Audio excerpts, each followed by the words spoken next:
everybody, and welcome to Ben Howarth Tennis Coaching YouTube channel. If you're new to the channel, I just go through some tips on different shots and movements, and obviously in the small space we're in, you can practice it either in a garden or inside, okay?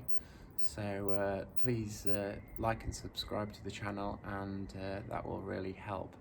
So on this video we're going to be looking at the double-handed backhand, okay, and we're going to be looking at 6 stages of the double-handed backhand and ways that you can practice in a small space.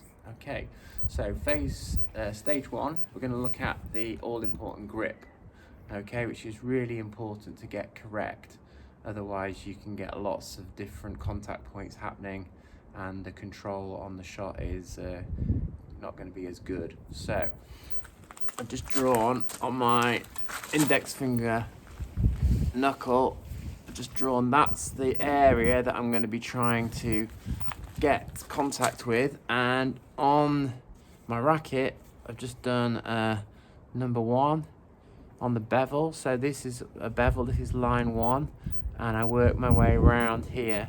So I've got 1, 2, 3 all the way around to number 8.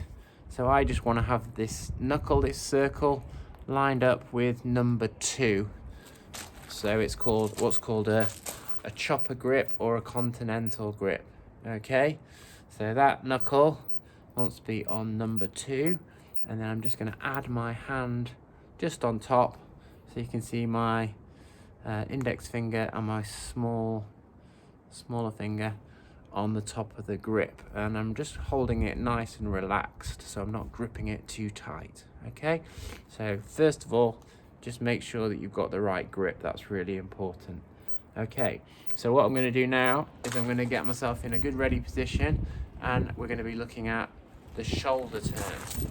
Okay, so in my ready position here, I've got a nice bit of space, so my arms aren't too close to me, or they're not too far away, they're just out in front. You can see my elbows are slightly sticking out.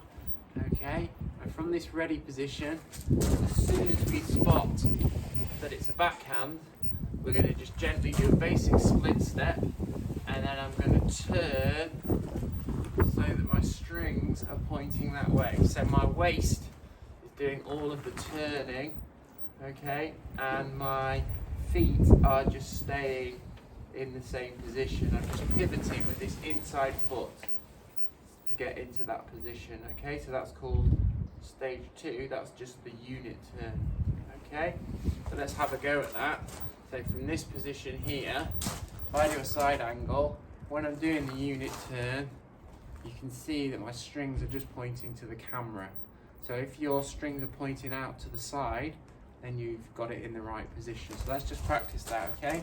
So we've got right grip, split step, and turn, okay? So I'm just turning in what's called the open stance position, but I can, if I want to, just practice turning and bringing this right foot forwards, okay? Let's just do it a few more times. You ready? So ready position and turn, okay? And another one. Ready position and turn. Good. Okay, so number 1 was the grip. Number 2 was making sure we're getting that good unit turn. Number 3 is what we call the loading position. So with any good tennis shot, we use the ground force. So we've got to make sure that we're loading our weight down with our legs so we can get some good power coming through with our shot. Okay, so when I'm in this position and I've done that unit turn, I'm going to use this front leg to load my weight. So you can see there, rather than me turning with my legs really straight and not getting anything out of my legs, I'm going to just get into what's almost like a sitting kind of position there, okay? So let's just practice. So ready position, unit turn, and just a little sit with that front knee just bending slightly. You can see the line on my tracksuit just bending into that position there. Okay, and again, so ready position, unit turn, and just that little bit of soft front knee, so my weight's going on more on my front foot than on my back foot. Okay, one more, ready position, nice space, don't forget the space in front of you, and then the unit turn and the load.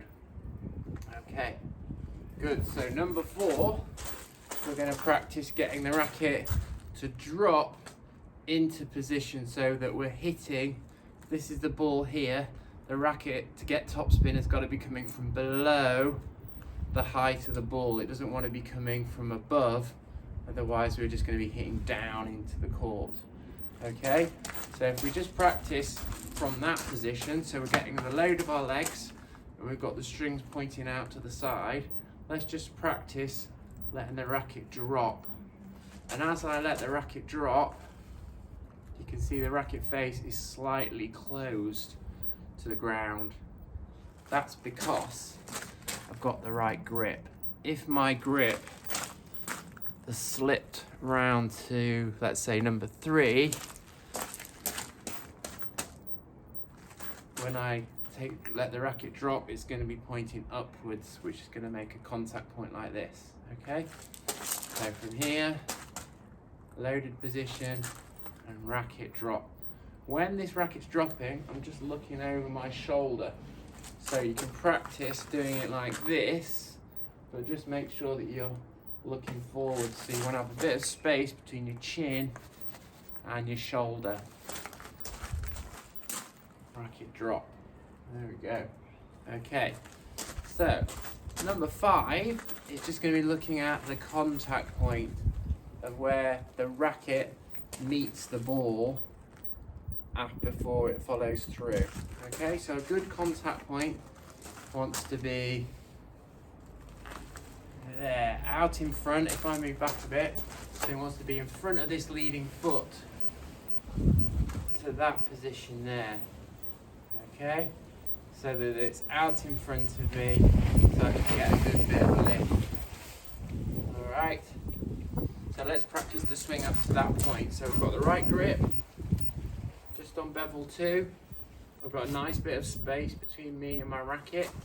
I'm going to do that split step. I'm going to do the unit turn, so my strings are to the side, and then I'm going to load my legs and let the racket drop.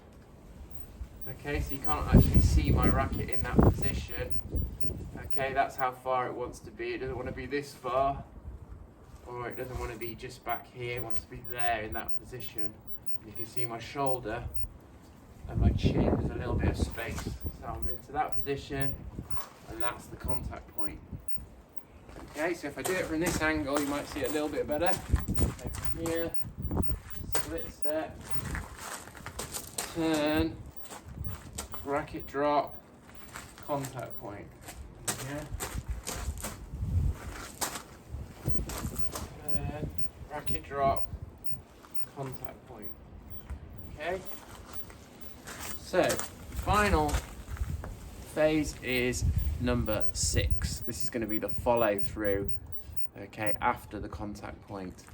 So what I'm looking for after the contact point, I'm looking for my arms to go really outstretched as far as they can, and then gradually going up at the same time, so that when I finish,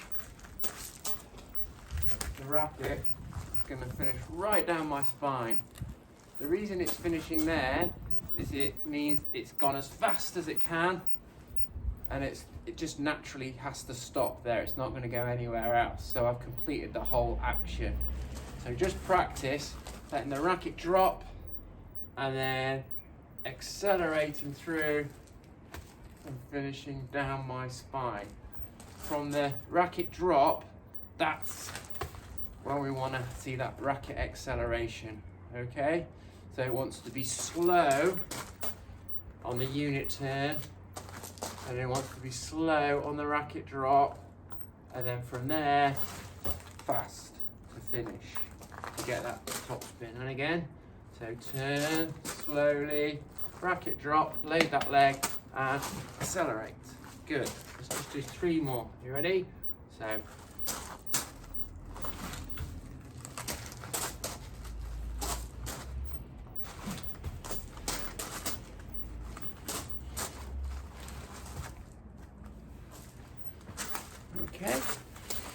So hope that's been of some use to you. Remember those 6 stages, okay? The grip, the unit turn, the racket drop, contact point, and the acceleration and the finish, okay? If you like the video, just click on the like button, and if you'd like to subscribe to the channel, then you'll get all the latest videos that when I release them. Okay, take care, see you soon, bye.